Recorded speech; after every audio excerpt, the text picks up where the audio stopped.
பார்த்தீங்கன்னா நம்ம பிரெயினை பற்றின சில இன்ட்ரெஸ்டிங் ஃபேக்ட்ஸ் தான் பார்க்க போகிறோம். வாங்க வீடியோக்குள்ளே போகலாம். நம்ம எல்லாருக்குமே மூளையை பற்றின நிறைய விஷயங்கள் தெரிஞ்சோ தெரியாமலோ இருக்கலாம். அதில் ஏதோ ஒரு 4 விஷயம் உங்களுக்கு தெரிஞ்சதோ இல்லை தெரியாததோ தெரியாமல் நான் சொல்ல வந்துட்டேங்க. நமக்கு உடம்பு முழுக்க தான் கொழுப்புன்னு பார்த்தா இந்த மூளையிலையும் முக்கால்வாசி கொழுப்பாக தாங்க இருக்குது.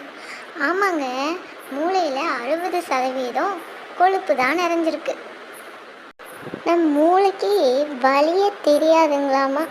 ஆமாங்க, அதனால தானே யாராவது கஷ்டப்படுத்தினா நம்மளுக்கு மனசு தானங்க ஹர்ட் ஆகுது. என்னைக்காவது மூளை ஹர்ட் ஆயிருக்கா?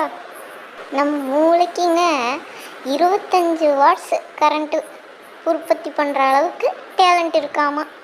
அதாவது ஒரு லைட்டையே எரிய வைக்கும்னா பார்த்துக்கோங்களேன்.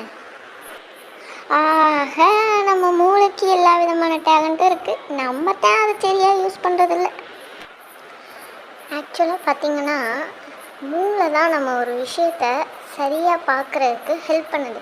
எப்படின்னு கேட்டிங்கன்னா, நம்மளோட ஐஸ் இப்போ ஒரு ஆப்பிள் பார்க்குதுன்னா அது தலைகீழாக தான் ரெக்கார்ட் பண்ணுமாமா. ஆனால் மூளை தான் அதை நேராக்கி கரெக்ட் பண்ணி நம்மளுக்கு விஷயத்த சொல்லுது. அப்புறம் பார்த்திங்கன்னா மூளை பெருசாக இருந்துச்சுன்னா அறிவும் பெருசாக இருக்கும் அப்படின்னு ஒரு மித்து இருக்குங்க. சொல்லும் போதே மித்துன்னு சொல்லிட்டு அதனால் உங்களுக்கே தெரிஞ்சிருக்கும், அது உண்மையே கிடையாதுங்க.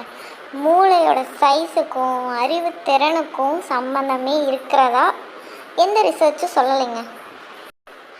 என்னங்க, மூளையை பற்றின நிறைய விஷயம் தெரிஞ்சிட்டிங்களா? இந்த மாதிரி நிறைய இன்ட்ரெஸ்டிங் ஃபேக்ட்ஸ் பற்றி தெரிஞ்சுக்கணுன்னா நம்ம சேனலை மறக்காமல் சப்ஸ்கிரைப் பண்ணுங்கள்.